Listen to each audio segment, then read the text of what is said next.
Le Paris Saint-Germain impressionne avant sa finale de Ligue des Champions contre l'Inter de Milan. Victoire 4-1 pour le Paris Saint-Germain face à Montpellier. Le Paris Saint-Germain, déjà champion de France depuis très longtemps, qui a mis l'équipe B ce soir face à Montpellier, l'équipe la plus faible du championnat. Paris a 60 points d'avance sur Montpellier, qui est dernier, entraîné par Zoumana Camara, l'ancien joueur du Paris Saint-Germain, l'ancien adjoint de Laurent Blanc et d'autres coachs. Mais très clairement, le Paris Saint-Germain a été sérieux, contrairement à Nice et contrairement à Strasbourg, même si c'est plus fort que Montpellier. Paris s'est baladé ce soir contre Montpellier avec un triplé de Gonzalo Ramos, un hat-trick, un coup du chapeau, 3 buts consécutifs. Et Gonzalo Ramos, mais mention spéciale pour lui.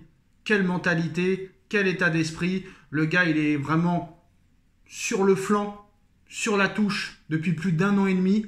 Le mec n'a jamais participé aux très gros matchs de Ligue des Champions, ou très très peu. Le mec, il rentre à la 88e contre Arsenal. Il célèbre comme si il avait mis un quintuplé dans le match, contrairement à Warren Zaïre-Emery qui fait la gueule depuis 3 mois. Warren Zaïre-Emery, le dépressif, qui est dégoûté d'avoir perdu sa place au profit de Fabien Ruiz, qui en plus de ça est décisif en Ligue des Champions et qui est exceptionnel depuis quelques mois. Warren Zaïre-Emery, le rageux, qui a été mis en plus de ça à droite aujourd'hui, alors qu'il aurait pu être positionné au milieu de terrain, vu que tout le milieu du Paris Saint-Germain a été mis au repos. Ça prouve quand même que Luis Enrique a envoyé un message très clair à Warren Zaïre-Emery: je compte plus sur toi à droite qu'au milieu. C'est-à-dire qu'au milieu, je ne compte plus du tout sur toi, et j'ai l'impression que tu es mieux à droite qu'au milieu. Et Warren Zaïre-Emery n'est pas du tout d'accord à ce propos. Donc très clairement, en plus de ça, Mayoulou, il a mis un but exceptionnel, et je vous le dis depuis plusieurs mois, à chaque fois que Mayoulou a eu du temps de jeu, à chaque fois que Mayoulou a joué, Mayoulou a performé. Et je peux vous dire que voilà, je vous l'avais dit que El Shaddai Bichabou, je voyais pas de potentiel, il est parti, j'avais eu raison. J'avais dit pareil pour Xavi Simons, j'avais dit pareil pour d'autres milieux de terrain comme Kwasi ou Aouchiche à l'époque, et j'avais raison.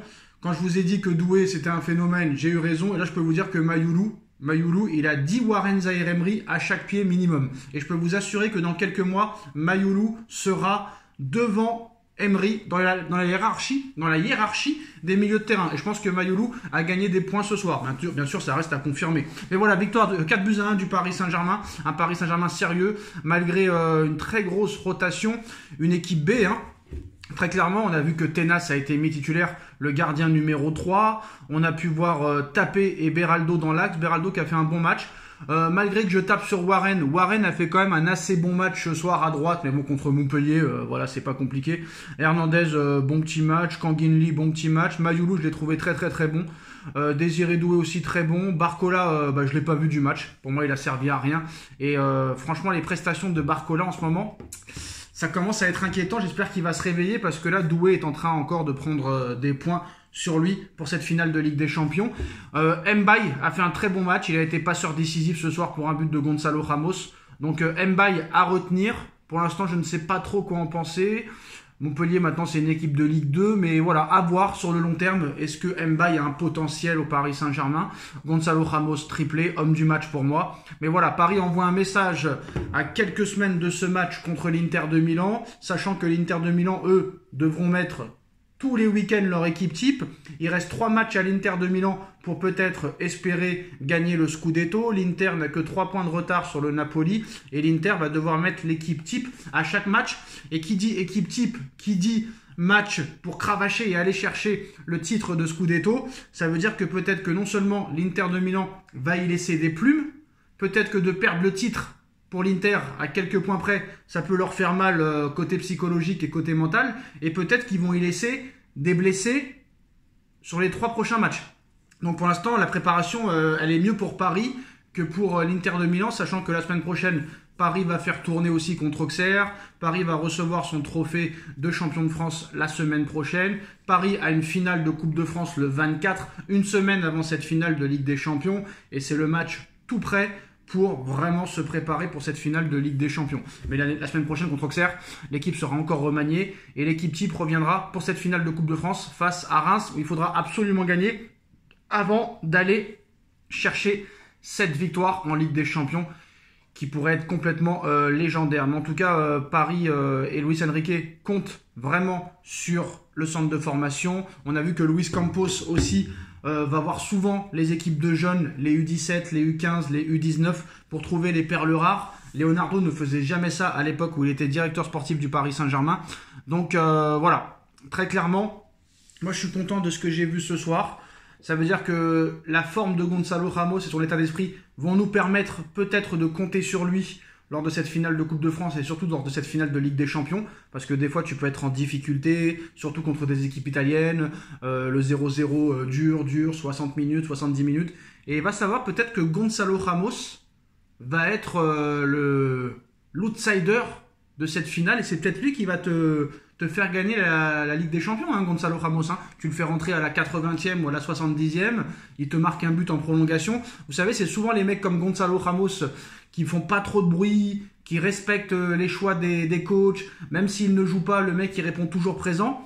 Et ce serait magnifique de voir Gonzalo Ramos te donner la victoire en Ligue des Champions, sachant que le mec a été acheté quand même 90 millions d'euros, qu'à la base ça devait être lui le numéro 9 titulaire du Paris Saint-Germain, et que Enrique a préféré des joueurs comme Doué, comme Barcola, comme Ousmane Dembélé, qui ne sont pas des 9 de base à l'heure où on parle, et quand tu vois que Dembélé a mis 33 buts cette saison, donc voilà, et va savoir, c'est peut-être Gonzalo Ramos qui va te donner la victoire en Ligue des Champions, ou pourquoi pas Marquinhos, qui est au Paris Saint-Germain depuis plus de 12 ans maintenant.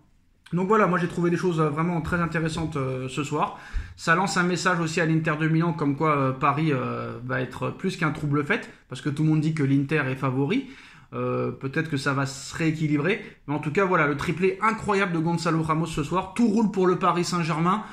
Et en plus de ça, Ramos retrouve la confiance. Donc là, tout est en train de très bien se passer. Tous les feux sont au vert. Donc moi, je suis assez content de ce que je vois. Et en plus de ça, on prend du plaisir. On prend du plaisir en regardant le Paris Saint-Germain. Parce que même par exemple contre Nice, bah, tu as perdu, mais tu as eu beaucoup d'occasions.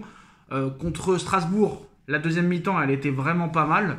Donc voilà, c'est une continuité. Et je pense que de gagner la Champions League cette année, dans 3 semaines, ne sera pas une finalité.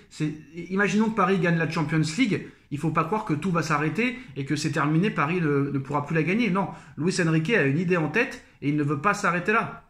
Non seulement Paris veut gagner la Coupe de France en plus du championnat et du Trophée des Champions, Paris a battu le record du nombre de matchs d'invincibilité à l'extérieur, et si Paris gagne la Champions League et la Coupe de France, ça ne doit pas s'arrêter là. La Champions League n'est pas une finalité. Après, tu as la Coupe du Monde des clubs, et je pense que Luis Enrique veut faire une saison historique en remportant tout ce qui est possible de gagner cette année. Vous vous rendez compte, si Paris gagne le championnat, la Coupe de France, le Trophée des Champions, la Ligue des Champions, et que 1 mois plus tard, Paris gagne la Coupe du Monde des clubs, mais Paris va être en feu.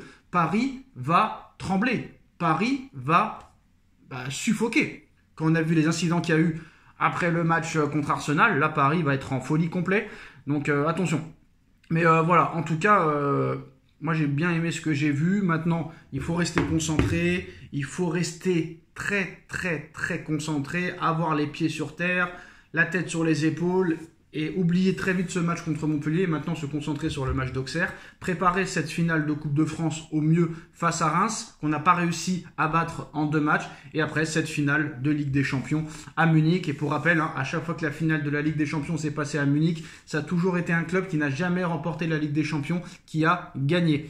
Donc très clairement, voilà, tous les feux sont au vert pour que le Paris Saint-Germain fasse une saison complètement folle, incroyable, historique cette année. Victoire du Paris Saint-Germain 4-1 avec un triplé de Gonzalo Ramos. Dites-moi en commentaire ce que vous en pensez et à très vite. Tchuss.